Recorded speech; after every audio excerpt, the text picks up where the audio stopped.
Okay, so next we're going to call up some uncontested candidates, and we'll give you each 3 or 5 minutes to do a little introduction of yourselves, why you're running for the office or why you're rerunning for the office. Mr. Q, moderator, if you could just...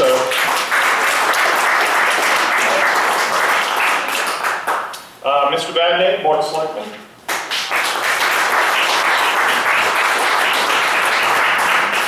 Ms. Gouvet, Treasurer.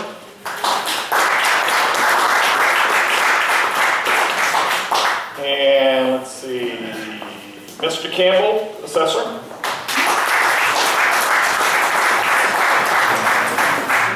And I think we have room for one more, Mr. Mortoza from the Planning Board.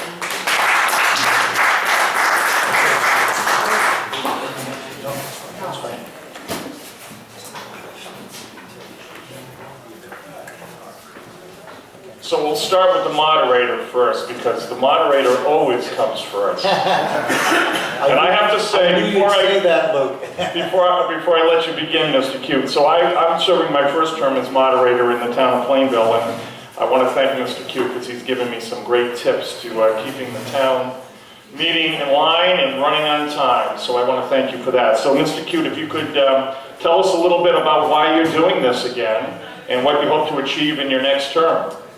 Thanks, Luke. Ladies and gentlemen, Bill Q, and it's hard to believe that as I'm speaking to you tonight, that I'm seeking my 10th term as town moderator. And it's very, very hard to believe that almost a full decade has gone by since I was approached about running for the office. And all I can say to you is that the last 10 years have been a tremendous growth experience for me. And it's been a great way for me to extend some service to this wonderful town that we live in. I've had a lot of help. Sitting in the room tonight are 2 fantastic town clerks, Kathy Conti, Laura Schwall, who have been nothing but great help for me. I've also been benefited from the help of 3 fantastic town secretaries. And the work that Kathy, Laura, the town secretaries have done, and most importantly, the support of the people of the town of Rehoboth that go to the town meetings, that wanted their town meetings to be run with mutual respect, civility, and good order, has just made a wonderful decade for me. I'm looking forward to my 10th year. I hope I have many more years to come, but as I said, I've enjoyed this office immensely. It's been a great growth experience for me, and I'm just looking forward to what the coming months have to do at our annual and our special town meetings. Thanks, Lou. Okay, thank you, Mr. Q. Mr. Vadney, you're up. Good evening, everyone. Skip Vadney. I've been your selectman for a long time, trust me. I can't believe I'm doing this again. We have a lot of challenges before us. You had mentioned something about the Palmer River School, and we are doing something about that. As Board of Selectmen, we've opened the door with the Dayton Board of Selectmen. We meet with them 4 times a year to speak about needs. And one of the things we spoke about was to take a look at our region and see if we should be a true region. We have a committee we put together to study, because we're a kind of a pot region. As you know, some of the Dayton schools are K through 8, and there's a separation here. Or should we get together and where they have building needs, we have building needs, and be a true region and build a regional K through 8? I don't know the answer to that, but we see that as the need, as you people addressed tonight. You made very good observations, sir. But we're on it. I'm happy to say that we're on it, and we'll see where that goes. We have some very good people that are looking at this. So that's one of the things. The other thing is I have some assignments that I do. All the selectmen divvy out the various things that are going on in the town, and so someone can give complete attention to those areas that need to be watched and managed. And one of the things, one of my assignments, besides I sit on the regionalization, the RAC committee, which is the Regional Agreement Committee. You spoke about that tonight. We need to get in there and straighten out some problems. We've had some complaints filed with the Attorney General's office as to minutes and things like that. And we need to address that issue first and get that straightened out. And then we need to continue on and have an agreement that needs to be amended that reflects the needs of our towns. So that both boards of selectmen are working on that. The other thing that I'm working on has to do with the new animal control law, which is rewritten chapter 140, which is basically taken one sentence that says we have a dog catcher and put it into probably 3 or 4 pages of law now as to what can be done and not done. So we're trying to bring Rehoboth up to speed with that. And I am disappointed you're not asking me any questions. I do have one question. Go ahead. I had it for the school committee, and I kind of failed to mention it, but in regards to the regional agreement, what can the voter expect for the timing of that? Like, when would that potentially get to the voters to vote on? Like, if they do have to approve that, if it goes into... We had originally thought that we might be able to do something this year, but I'm going to tell you we're not. We have reached a bit of a log jam in that the assessment is the issue. You spoke about that. You guys are pretty much on to it. We've got some real difficulties with the assessment. There's a statutory assessment, and there's an opportunity for the language to also have an alternative assessment. And the Board of Selectmen voted last week, I believe it was, that both of those have to be in the agreement. You know, a long time ago, when this agreement was written, 1950-something, we put in the first agreement for the 87 amendment. In that language, towns agreed they needed to come together. But in that language, they put a language in there that allowed for the untying of the knot. They thought, you know, if for somehow, some reason, 30, 40, 50 years later, this doesn't work out, we have to have a way of getting out. Okay, we get the statutory assessment, and that's in there. And they were, thank God they put that in there, because it's there in case we need it. I'm not saying we should use it, but we are studying the point of, should we still be a region, or should we not? That's part of this regionalization, deregionalization study we're going through, that we appointed a committee to look at.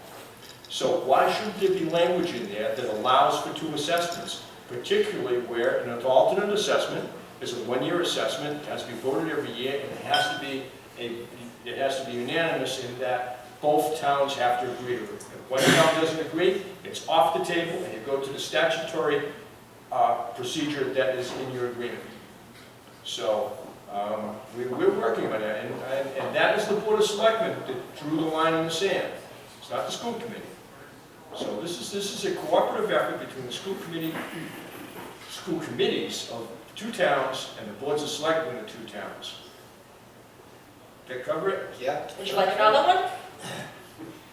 Why not? Do we have time for another one? I think we do. Why I'm here. We're doing good. Are we okay? I think this is interesting. Go ahead. As you know, Rehoboth conducted a housing production plan, which was done in cooperation with several entities, one being the Board of Selectmen. Are you familiar with that report? Well, ask me a question. Okay. I'll make it very easy. Do you have any ideas in what our townspeople can do, and Board of Selectmen in particular, to make more affordable housing for our seniors in particular and our vets to be able to afford to stay in town? I absolutely do know what we can do in that because we're doing it. We've taken the Anawan School, which has been a white elephant for many, many, many years. And we're trying to find something to do with it. It doesn't fit as a town hall, it doesn't fit as a public safety building, it doesn't fit in as much of anything. But we have entered into agreement with, I believe it's called the Women's Cooperative. And this is a group that we have signed deals with them. We have through Representative Howard, we have the permission from the state for a 99-year lease, I believe, on that building. And that is going, and there's a plan that's in place where that building is going to be rehabilitated with wings off the back of it, and it's going to be housing for our elderly and for our veterans. Perfect. And how many units would that be, sir? Good question. 43 or No, 38? it's less than that. I don't recall the number, sorry. So a step in the right direction, but I... Oh, it's a huge step in the Certainly right agree with direction for that. that particular need grew. What other opportunities do we have? Because that is just going to resolve just a portion of our consideration for the town of Rehoboth, for their senior citizens. But it's, well, if you're going to admit it's an ideal location, the COA is right next door. It's a building that has a lot of history to it. I know that Ken Abrams told me he spent a lot of years with his chair in the corner of any rooms in that school. Look at him trying to disappear down there. With his Beckwith out on his trail. It has, but the point of that story is, it has a lot of history. It means, that building means a lot to a lot of people. You know, it's memories. What's that? Senior tax work-off. Oh, thank you, Gene. Well, I'll let you talk about that when they get to you. That was your brainstorm. I don't want to steal your thunder, sir. Gene and I have been, Gene's the longest serving elected official here, 40-something years. And I'm 42, and I'm right behind him. So to validate, Mr. Badnace, we appreciate that first step. Do you have any other ideas of what the townspeople, and the selectmen in particular, can do to mitigate the housing shortage for our senior citizens and the veterans beyond the very wonderful project that you already identified? We have not taken any other steps. I have, as the discussion has shown, my time is divided in many ways, and I want to get this up and working, and then we'll take a look at where are we now? How, do we have more need, and what can we do to fix it?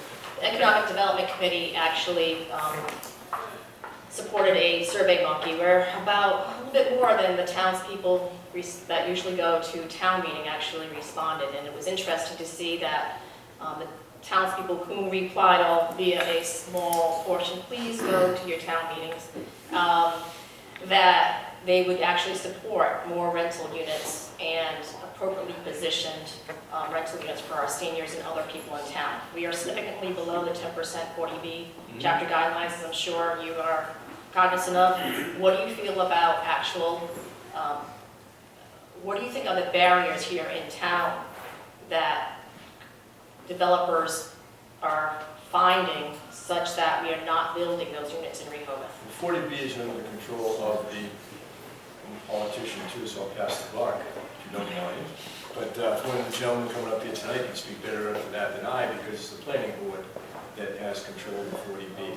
However, so we have no ZBA. Actually, I was going to be And they gracious, have Mr. very little. Peters, So, and actually asking these questions, but since you asked for the questions, you were, oh, absolutely. disappointed, I think. Board of Selectmen hasn't anything to do with 40B, and But you are a very well-versed individual. We were hoping to tap your intelligence on this topic, so I appreciate your we have several 40B projects that have started, but then they stop. Okay, and they stop and they stop. I don't know why. I don't know particularly if this is a barrier. Maybe perhaps it is because Rehoboth is rather unique as to its geography. And these 40Bs, when they want to cluster houses together, it's difficult to do, particularly with the, I think it might have something to do with where they're trying to locate some of them, and not exactly an ideal situation. We're not on bus lines, per se. We don't have water, we don't have sewer. There's a lot of That's, detriments. But I didn't ask you the water question this year, Skip. feel free to. I'll get to that, that's at the end. I feel like we're being unfair to the rest of you, but we're gonna get to you. I just have one quick question. You want any questions, and I gotta come to mind. When do you think Rehoboth is gonna reach a threshold of population? We've increased to 3 to 5 on the board. The build out, No, I mean, having a strong manager instead of a town secretary, per se. Having a manager who has hiring and firing power can really run the town on a day-to-day basis, rather than, leaving it, I mean, you guys do a, yeoman's work, but your volunteers, having a salary person who can really run the town day-to-day, like a lot of other towns have converted to. I guess what I'm asking is, has there been any thought to a charter commission being formed in town? no. Okay. There hasn't. Do you think there's a point at which that's going to have to happen? I don't think we're close to it. Okay. I think that we have a very good handle. As long as we're getting the type of people that I sit with at that table, you can't afford that expertise of some of those people who sit there. I'm cheap, I'm a farmer, you all know that. I'm the cheapest guy there. Yep.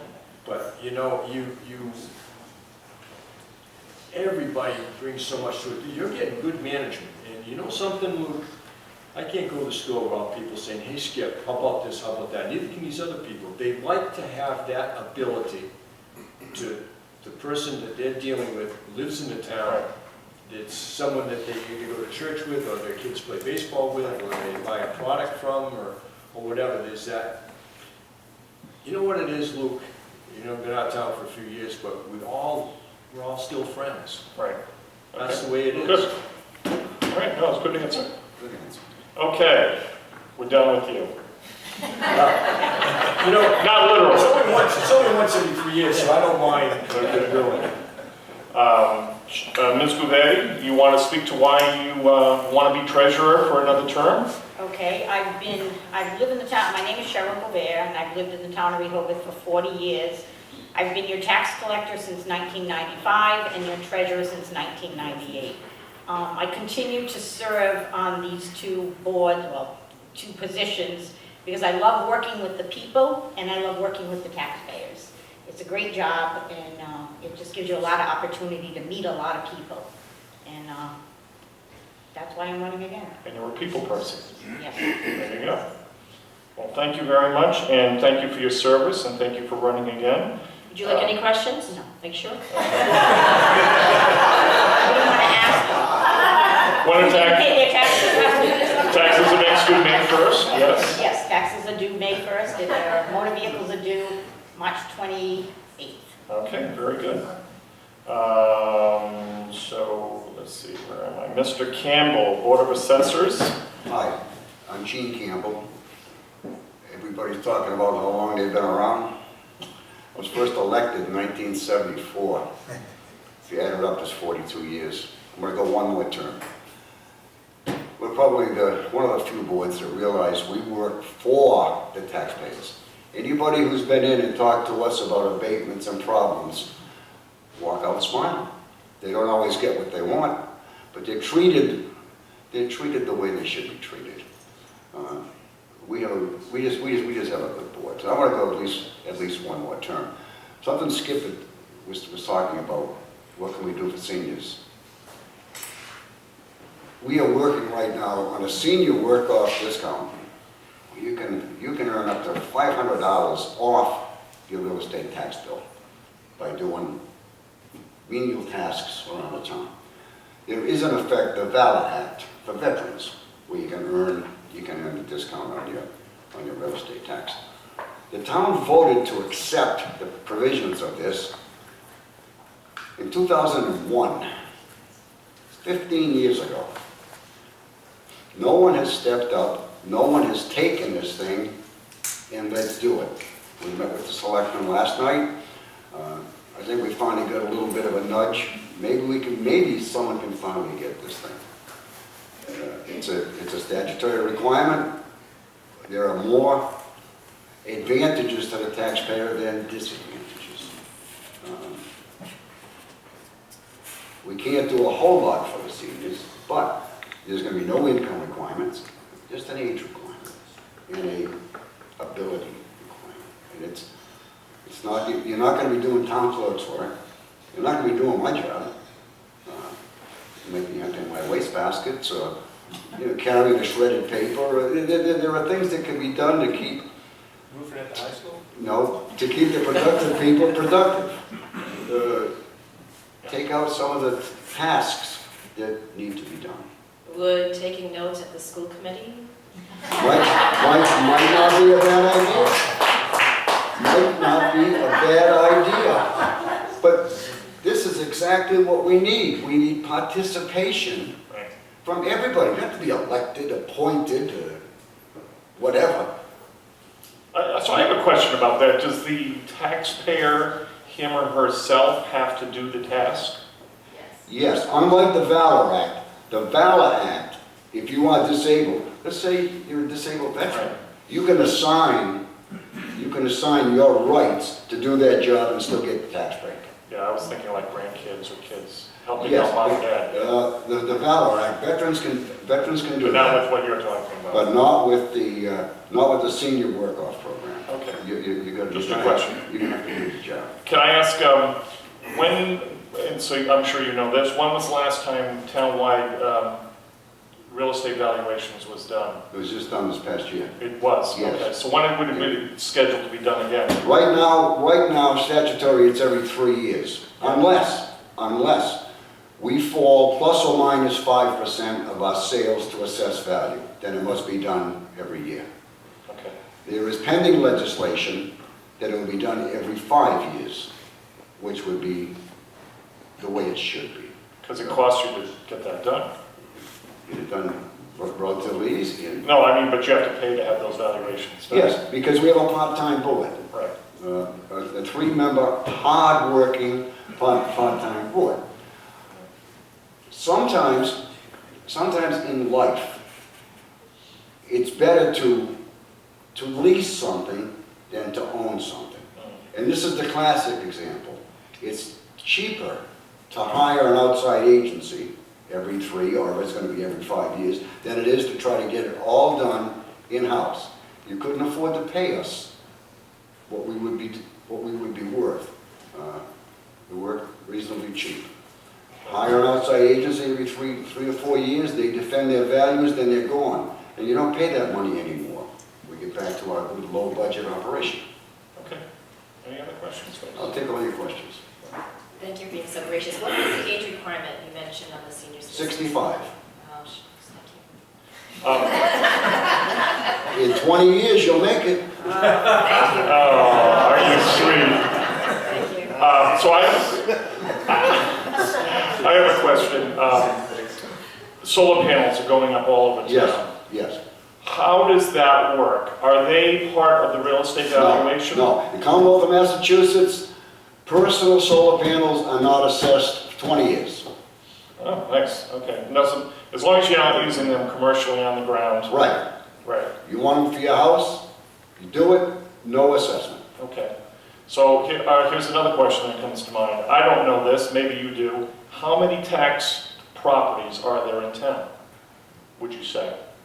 4,200? 4,200, okay. Approximately 90% of the 4,101 housing units in Rehoboth are ownership Not a units. bad guess, huh? Very good. Very good, not bad. Any other questions for our assessor? Yeah, do you happen to, Mr. Ken, are you aware of the tax, for every tax dollar that is raised through business collection versus residential, how much is needed to support, again, the services utilized in the residential to every dollar that's brought in for the businesses?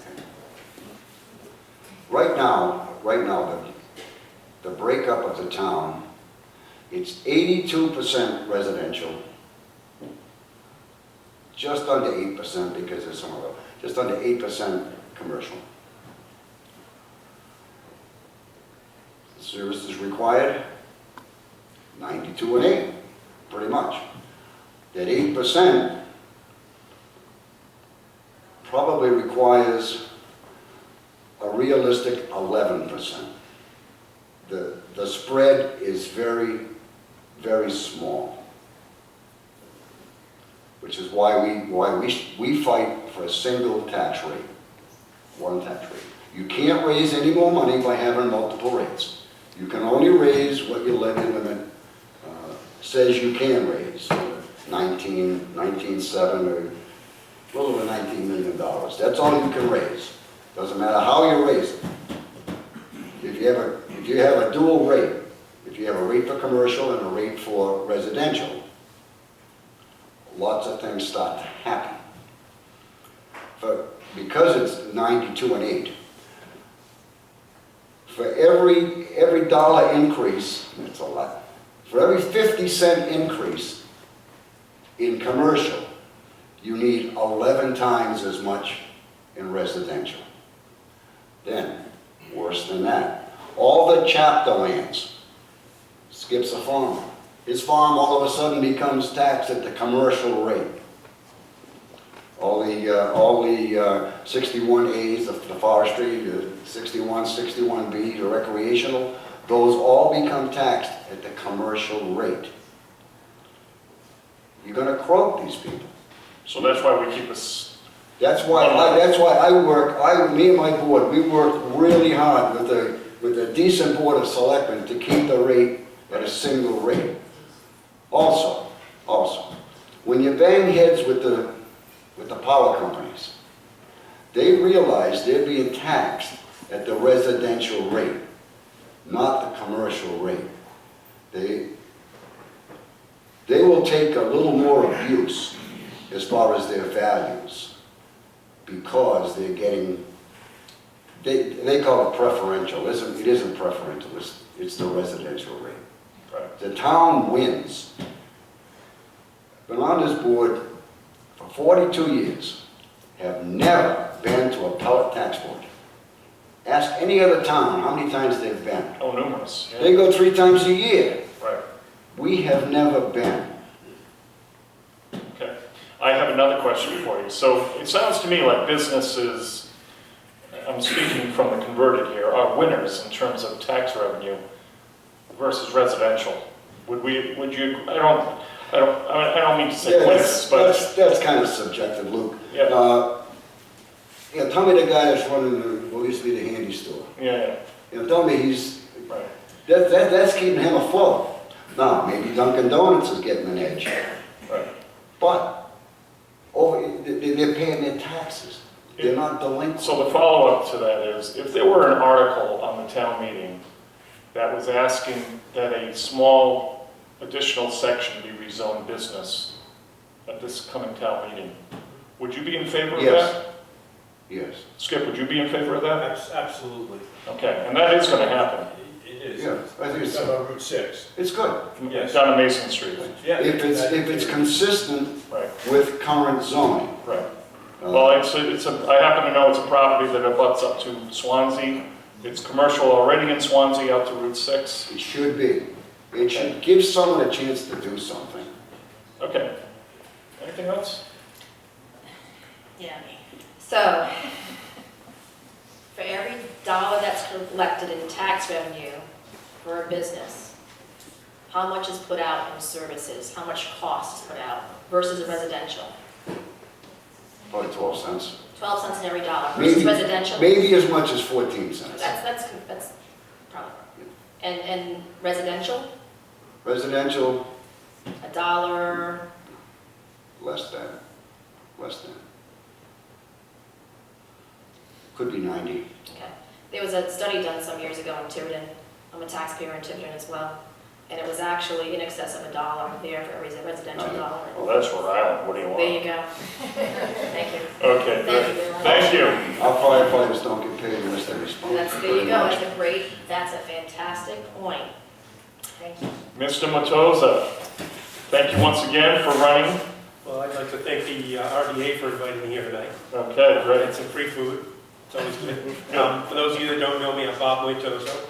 And tough act to follow, I've only been on the planning board for 15 years, running for my 4th 5-year term. And as everybody here has said, I was going to call them co-workers, the members of the board, they're just, everybody's got a common goal, the good of the town. They're great people to be around. You know, I'm always afraid that somebody's going to get mad watching at home because we actually have fun at our meetings sometimes. And, you know, and at the same time, you're able to do something that helps protect the town. I've lived here, with the exception of 3 years when I got married, I've lived in town my entire life. And it's a unique town. It's a little bit of nothing in the middle of everything. You can get to everything relatively quickly, but most of it's not here in town. I tell people that I work with, I said, you know, nobody wanted to live here when I was growing up. Now because of that, everybody wants to live here. So, and that's what keeps the board busy. Back to a question you asked earlier about 40Ds. They're usually used with the planning board as a threat. If you don't approve my proposed subdivision as we have it, we'll go to a 40D. Very often it's an idle threat because they're not inexpensive to build. And I think that's why you see they start, they get their permits, and they stop. Right. They're not cheap. They're not cheap. There's a lot of, although they don't have to go by the town regulations, they still have a lot of regulations that to make them profitable can be very difficult. Right, and the bank's crunching the numbers on the lender side, so they're not giving the money out for these projects. Yeah, and as far as jurisdiction in town, they go before the zoning board. The planning board, or any board in town is able to offer advice, recommendations, but they're non-binding. They follow state regulations, not town regulations. The only town regulations they follow are wetlands because it is a state regulation. So we have very little, the town has very little power over 40Bs, but fortunately there are other forces working against them, so it kind of keeps them in balance. You know, the town doesn't get all developed with houses 20 feet apart from each other. Did you have any other questions? So you think I'm asking a zoning question, I guess, but the lot sizes, you don't think there should be any change to that? It's worked fine in terms of what we're requiring now? My biggest concern, and we've talked about this a lot on the board, is it's worked up till now, but as the town develops more and more, and our concern, Ed Bertozzi's put a lot of work into looking into possibly new regulations regarding wells and extracting water from the ground, because it's worked till now because there aren't many places where there's a lot of houses in one area. They're spread out. You might be along the street, but there might be 500 acres behind you before you get to the next street. So there's plenty of water being contributed. Well, if you start developing all that, it's not long before you've got a bunch of houses here now, and somebody puts in another well and it starts impacting the wells that exist. And that's one thing that it's a definite finite resource here in town. And Ed Bertozzi has really been doing a lot of work, working with, there's an expert here in town, and he's called upon a lot of his associates and through the university system to try and develop a regulation that is enforceable, that makes sense, that you can actually evaluate the conditions on the ground. And that's probably the biggest problem down the road. Could be 100 years down the road. Sure. But water here in town it's a finite resource. There's just only so much. And unfortunately, Well, we have the water commission at the end, so we're going to buttonhole them a little bit on that. All right, great. Any other questions? How about the setback for businesses? Yeah, that's setback, you mean That's the zoning. Zoning, how do you feel? Yeah. Forwarded.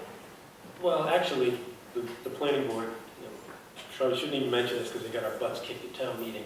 We proposed the village center concept a few years back. And as a trade-off for the 300-foot strip along the road, we'd be allowed to go deeper.